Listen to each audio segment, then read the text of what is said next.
and welcome back to the David67 Celtic News YouTube channel. Today's Sunday morning video going to be a post-match review of Celtic's 1-1 draw with St Mirren yesterday afternoon. Brings the Celtic League season to an end.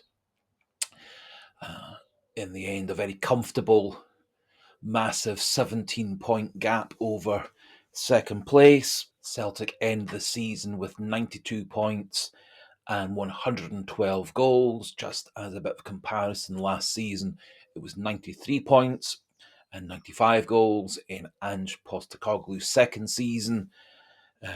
99 points with 114 goals. His first season was 93 points and 92 goals. And in Rodgers' first season back in 2016-2017, we had an incredible 106 points and 106 goals. So, in the end, very comfortable league win for Celtic, scoring one of our highest ever totals for goals in a season, but points won for the season down a wee bit on most recent seasons. However, in the end, brilliant season for Celtic. The game against St Mirren was a bit of a rather flat game. Didn't really get going until St Mirren took a surprise lead in the 51st minute from a Younga. What I do when I'm watching games is I take down wee notes of highlights and things to talk about, and close goals and saves and fouls and yellow cards and stuff. And in the first half, there's hardly anything written down.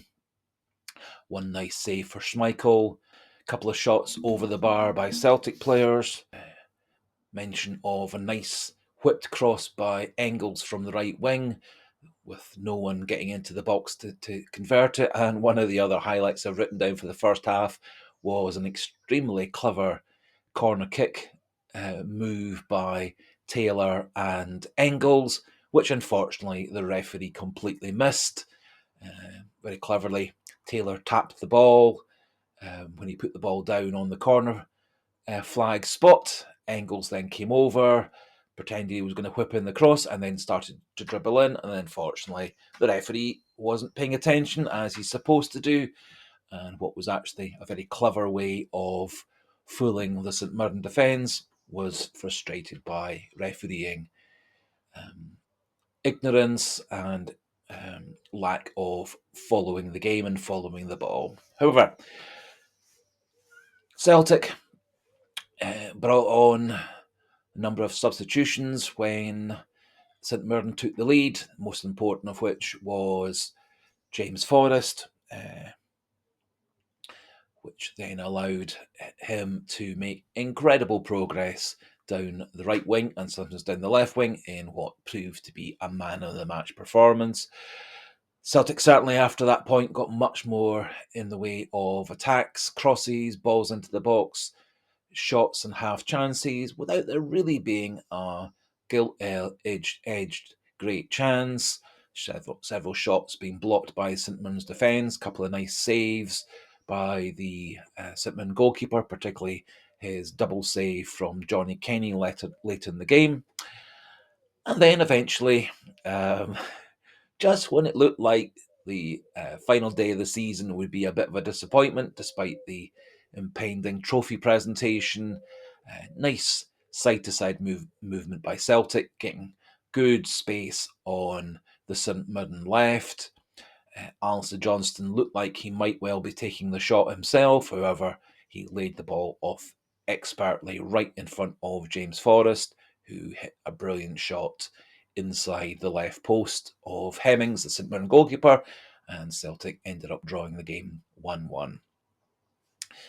Queuing lots of great celebrations and yet another league trophy for the Celtic squad, yet another league trophy for Forrest and McGregor, and first league trophies for several of the players, such as Engels and Schlupp, and several players mounting up their number of Celtic trophies at a very quick rate, such as Ida and Johnson and several others.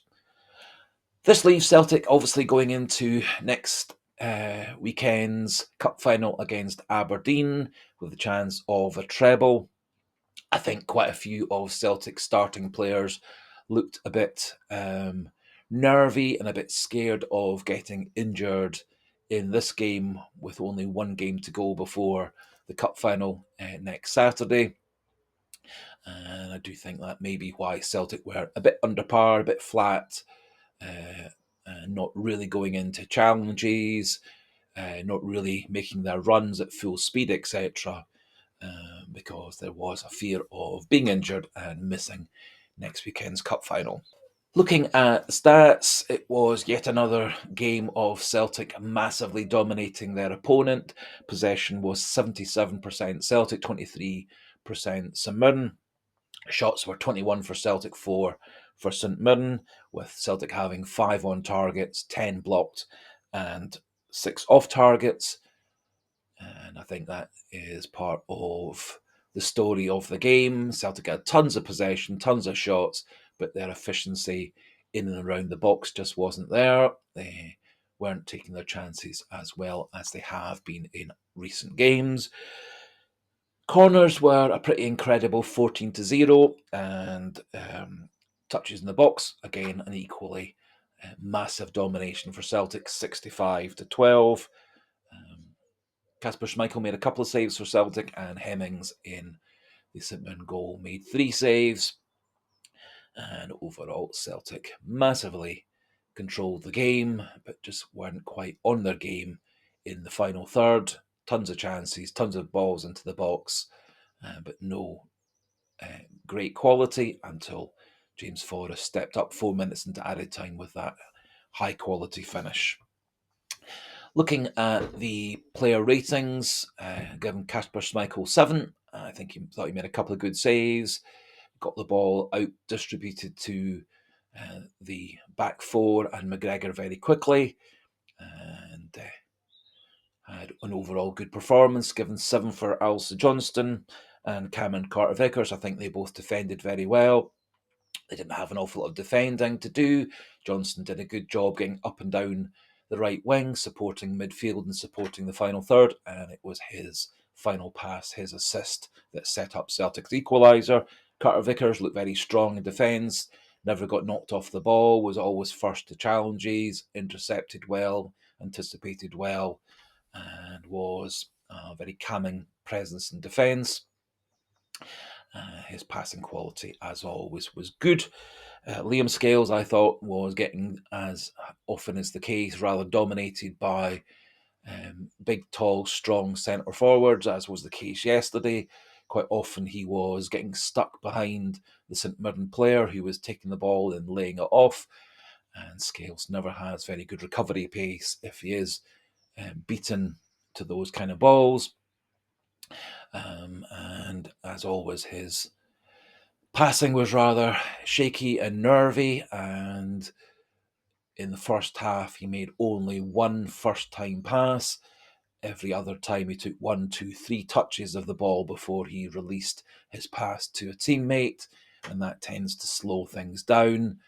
Scales always seems to need to take a few seconds to see who's in front of him to pick his pass, whilst players like Johnston, Carter-Vickers, Taylor, Trusty, Schlupp always seem to either do a quick first time pass or take one quick touch and immediately know who to pass to and how to get the ball there.